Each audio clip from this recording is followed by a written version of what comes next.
Aquella radio empezaba a ser espejo y parte de una idiosincrasia en construcción. Bien templado el corazón, libre de bajas pasiones, así fueron los varones que fundaron mi nación. Cuando la revolución hizo al pueblo soberano, se oyó de la cumbre al llano, esclavitud, te rompiste, gringo, desde entonces fuiste en esta tierra, mi hermano. Los inmigrantes que llegaban a nuestro país descubrían en los receptores los rasgos de una identidad naciente. La radio era como una esponja. Absorbía las voces de la calle y se las devolvía a esa sociedad que así se iba reconociendo. Queridos amigos de Radio Porteña, la radio de todos, muy buenos días. Aquí estamos, otra vez, con otro capítulo de Desesperadamente Tuyo. La primera referencia radiofónica que tengo en mi vida es a los 6 años, 7, con los radioteatros de Juan Carlos Chiappe en las tardes de Radio Porteña. Eduardo Aliberti, periodista, locutor, que a partir de 1966 pasó a ser Radio Continental. Era la radio de las 3 P, Panseri, Porteña y Peiré. Esa misma noche, en el inquilinato de la calle Bustamante. Desde entonces me acosa, provocándome los remordimientos que vos ves. Me extorsiona. Y ahora finalmente me ha sacado la careta ante vos. Y yo comprendo que hice mal, que estuve mal. Pensarás que soy un canalla, un hombre indigno, repudiable por lo que hice con la mujer de Zapata, pero... Qué raro. ¿Raro qué, hija? Que jamás le oyera nombrar a Zapata. Mira, es que vos eras muy chica cuando pasó esto. Oiga, ¿me promete algo, viejito? Lo que vos quieras, hija. ¿Que va a reparar esa falta que usted cometió? Sí, mi hija, sí. A mí nunca me entró la tele como juego fantasioso en la cabeza. Al comienzo siempre fue cómo podía ser que de ese aparato, era una Hitachi con la funda marrón convencional, salieran voces que hacían esas cosas y sonidos que generaban toda mi imaginación. The Wall Street panic, in my opinion, is over. It had to come. I personally have been buying stocks since the crash set in on Tuesday. Los estragos causados en 1929 por el quiebre de la bolsa neoyorquina, el famoso Jueves Negro del 24 de octubre, no respetaron fronteras y la bancarrota arrastró a todas las economías. Declara la huelga, hay hambre en las casas, es mucho el trabajo y poco el jornal. Y en ese entrevero de lucha sangrienta se venga de un hombre la ley patronal. Ivo Pelay y Francisco Canaro, junto a Enrique Santos Discépolo, interpretaron la queja social de entonces con canciones que quedaron inmortalizadas en el imaginario colectivo. Donde hay un mago para darle la cara sin que se la venga mal. Donde hay un mago que si nos entrega lo podamos allanar. La misiadura que sobrevino en el 29 llegó para quedarse. Y en las radios sonaba el hit de Canaro y Pelay interpelando, supuestamente, a los gobernantes de turno. De cara a la próxima década, un significativo porcentaje de las señales que ofrecía el dial se nucleó empresarialmente.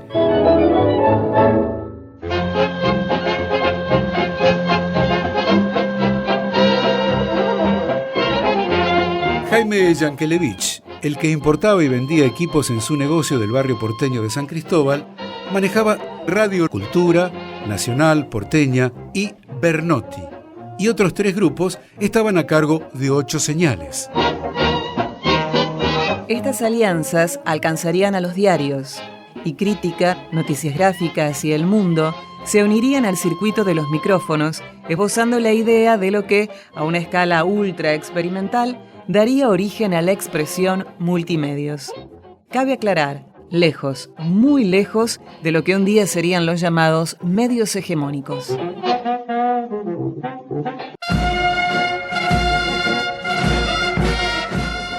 Respondiendo al clamor del pueblo y con el patriótico apoyo del ejército y de la armada, hemos asumido el gobierno de la nación. El general José Félix Uriburu inauguró en 1930 los golpes de Estado en Argentina. Derrocó al presidente Hipólito Yrigoyen y, como para que no hubiera dudas sobre lo que serían los futuros ataques a la democracia, la censura cayó sobre las emisoras. Uriburu dispuso la disolución del Congreso, implantó el estado de sitio y la ley marcial y convocó a elecciones para 1931. Ante vosotros, soldados de nuestra patria, y ante el pueblo soberano, voy a prestar juramento. Juro por Dios y por la patria desempeñar con honor el cargo de presidente del gobierno provisorio que he asumido por vuestra voluntad. Y la censura avanzó sobre las radios. A La Voz del Aire se la obligó a transmitir su informativo directamente desde el Ministerio del Interior. Después entró en vigencia una regla definida como instructivo que limitaba las noticias y obligaba a gestionar autorizaciones para el caso de dar alguna charla o conferencia.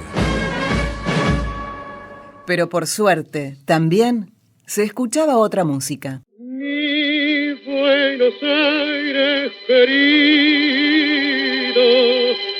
Y es en Buenos Aires, en 1934, donde se realiza en el Teatro Ópera el primer Congreso Mundial de la Radiofonía que reconoce la hazaña de los locos de la azotea. Don José, que jabón me ha mandado, que mis manos han agrietado. Sabe que uso federal y eso es una imitación. Doña Rosa siente razón, la forma es igual, pero no tiene estampado el soldado federal. Doña Rosa, discúlpeme usted. Disculpado, don José.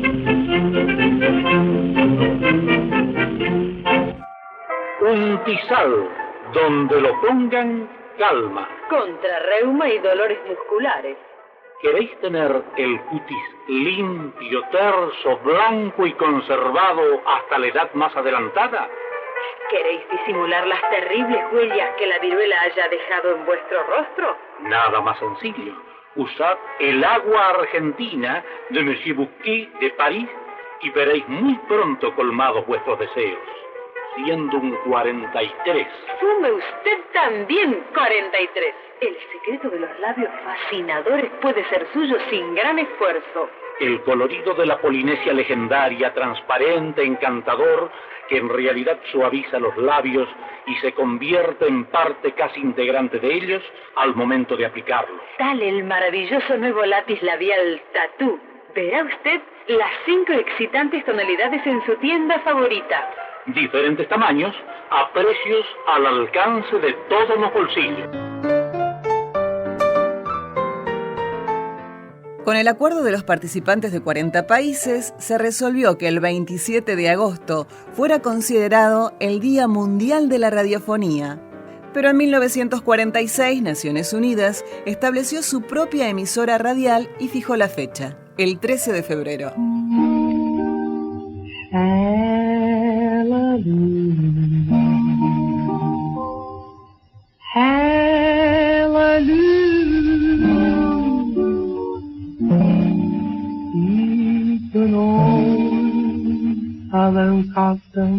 Por aquella época, esta voz cautivó a empresarios de los medios, del teatro y del cine.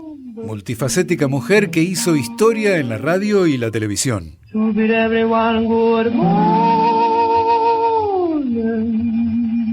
Era Paloma Efron, ganadora en 1934 de un concurso de canto organizado por Radio Stentor, por siempre Blackie. Estamos en el hotel donde se aloja la señora Ella Fitzgerald y esta es, con mucho orgullo decimos, la única entrevista personal que ha concedido doña Ella al periodismo argentino. Su talento la hizo descollar como periodista, productora, divulgadora del jazz y de la música popular argentina, además de crear innumerables programas tanto en radio como en televisión. Don Osvaldo, ¿cómo le va? Bien.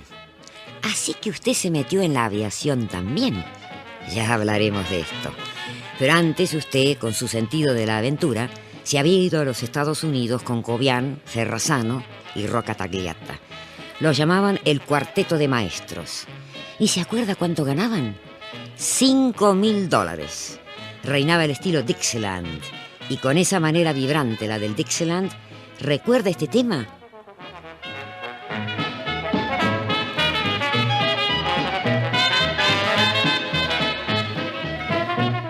Rata paseandera de Waller y Russell.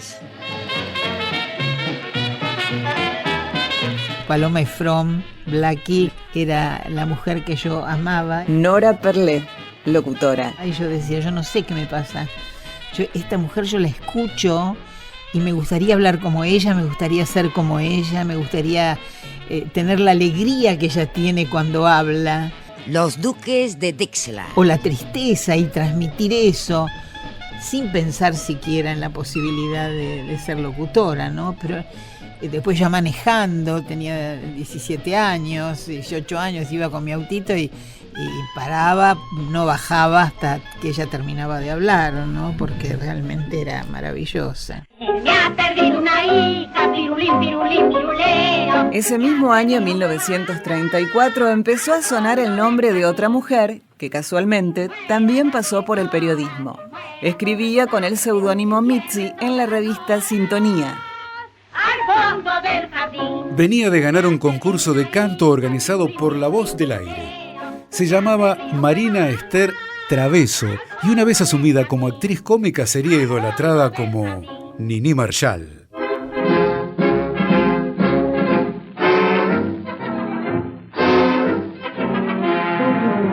La marchita suena conocida, entre otras cosas, porque en Rivadavia para el 34 ya había cumplido un año La Oral Deportiva, programa fundado por los periodistas Edmundo Campagnale y Lalo Pellicciari.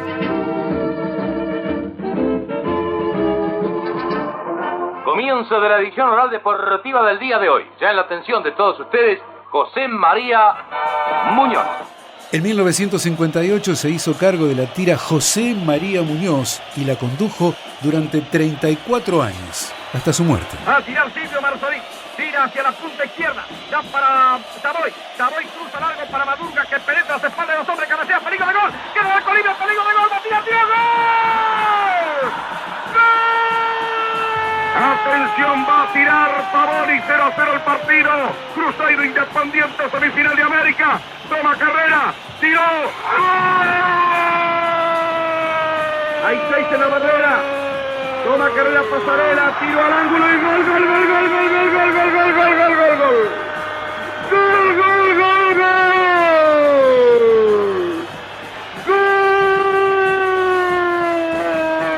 Muñoz se consagraría como el relator de América, con el aval de toda la audiencia futbolera.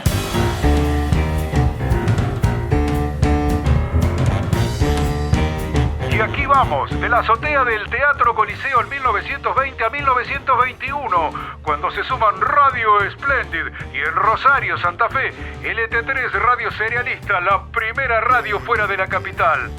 Ya en 1922 arrancaban Radio Brusa y Radio Sudamérica y un año más tarde Radio Universidad de La Plata. En 1924 entra a la cancha Radio Belgrano y en 1925 Broadcasting La Nación, que más tarde se convertirá en Radio Mitre. El pase lo recibe en 1927, allá donde reina la caña de azúcar, Radio Tucumán, haciendo juego con la porteña Radio Municipal.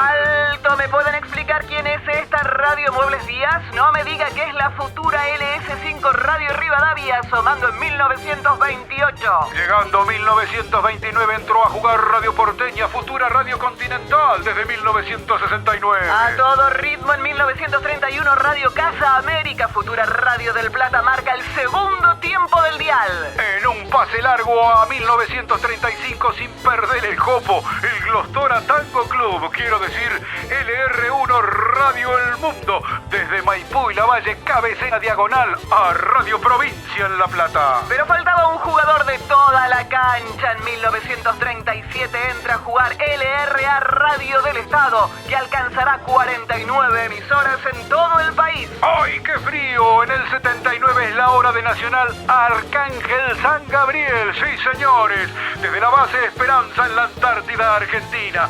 Esto es radio, y la radio, como la vida, nunca se detiene.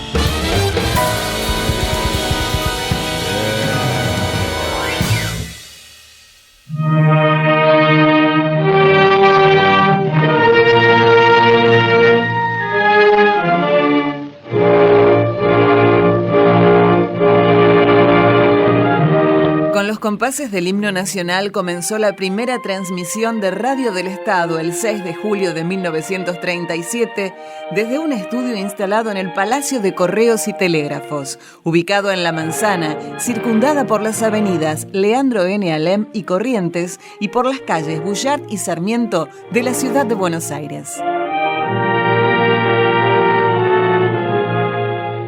Desde allí, LRA, Estación de Radiodifusión del Estado, comenzó a brindar su programación en la frecuencia de 750 kHz con una potencia de 15 kilowatts.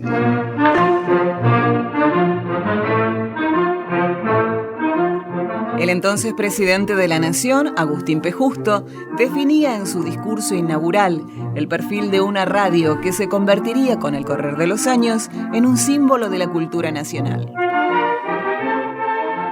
La visión del porvenir argentino ha de adquirir una singular importancia.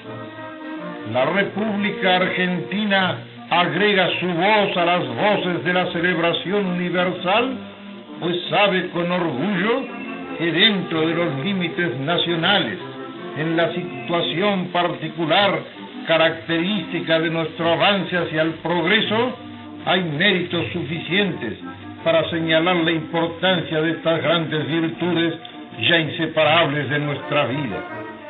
Virtudes del trabajo y del orden, de la paz y de la seguridad, para ejemplo de todos los hombres del mundo, envolviendo al orbe en palabras de esperanza para los pueblos. Y la humanidad ha de recibirlas con unción, porque hoy más que nunca ella está necesitada de palabras que contribuyan a estimular la fe de los hombres en su propia capacidad y en la utilidad de sus esfuerzos. El doctor Adrián Escobar, director de Correos y Telégrafos en 1940, recordaba el tercer aniversario de la emisora. Colocamos hoy en este recinto las placas que habrán de rememorar la inauguración de los estudios de Radio del Estado. La emisora oficial del Estado recoge el pensamiento del gobierno de la nación para transmitirlo por sus antenas a todos los ámbitos del país. El Palacio de Correos albergó a Radio del Estado durante 13 años. Ya en 1950, la radio comenzó a difundir su onda desde un petit hotel ubicado en Ayacucho 1556, en el barrio norte porteño. Su compra había sido autorizada por el Gobierno Nacional mediante el decreto número 33.615 del 31 de diciembre de 1949. Llevaba la firma del presidente Juan Domingo Perón y la de 5 ministros. En ocasión del 50º aniversario de la emisora, se transmitió un programa especial con la presencia de quienes habían transitado aquellos primeros tiempos de LRA. Pedro Jorge Garbi fue uno de los 2 jefes iniciales. Yo ingresé, no recuerdo bien si fue en el 35 o en el 36, que hace tantos años, ¿no? Y se inauguró, como ustedes saben, en el año 37. Yo empecé simplemente como empleado. El jefe entonces, el primer jefe fue el señor Roberto Dupuy del Hombre, que estuvo él un tiempo, habrá estado 2 años más o menos. Después continuó de jefe transitoriamente el escritor Ezequiel Martínez Estrada. Y después fue Sobrero, el segundo jefe, Ricardo Félix Sobrero, y yo fui el segundo jefe. Fuimos poquitos los que empezamos, era poquísimo personal en aquella época. Y había pocos elementos también, ¿no? A mí me tocó la parte literaria. Estuve 13 años en la emisora siempre escribiendo comentarios y textos para las fiestas, para todos los actos, en la apertura del Congreso, infinidad de cosas. Desde la calle Ayacucho, Radio del Estado comenzó a brindar una programación de 14 horas diarias desde las 10 de la mañana, cuando una marcha patriótica identificaba la apertura de la transmisión. Y allí fue que en junio de 1957, Radio del Estado pasó a llamarse Radio Nacional, transmitiendo como LRA1 Buenos Aires en AM. Continental.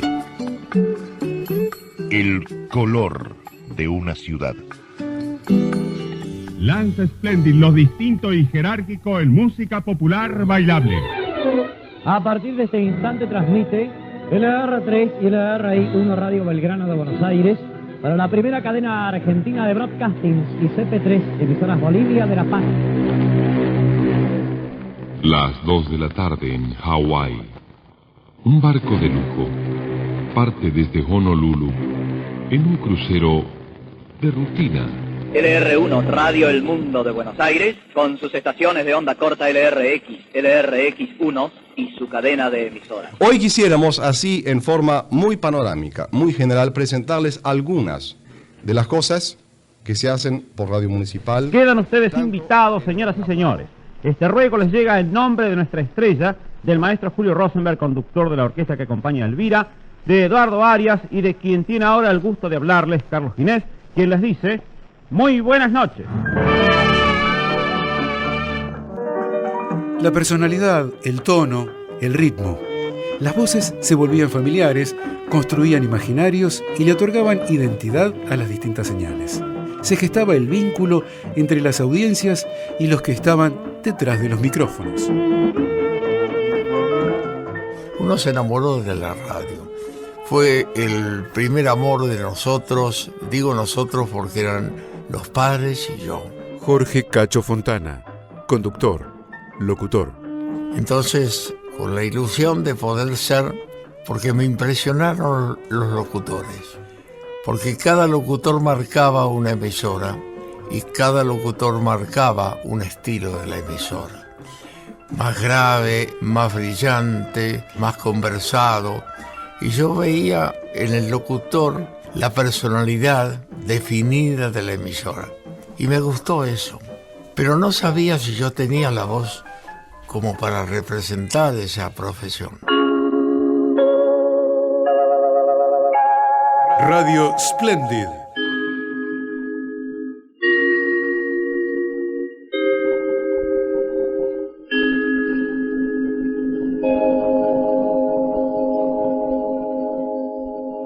Radio Mitre.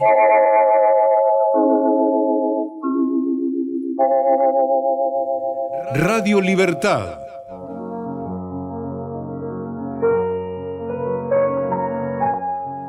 Radio Cultura también fue la primera radio en inventar el gong para anunciar la hora. Un sonido que se lograba al golpear un cucharón contra una lata de aceite. Después, una sartén reemplazó a la lata y un martillo al cucharón.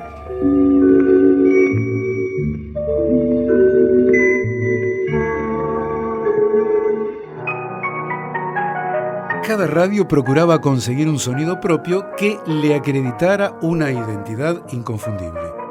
Finalmente, Radio El Mundo, mediante una secuencia de notas, dio con el gong más eficaz, al punto que fue copiado por la BBC.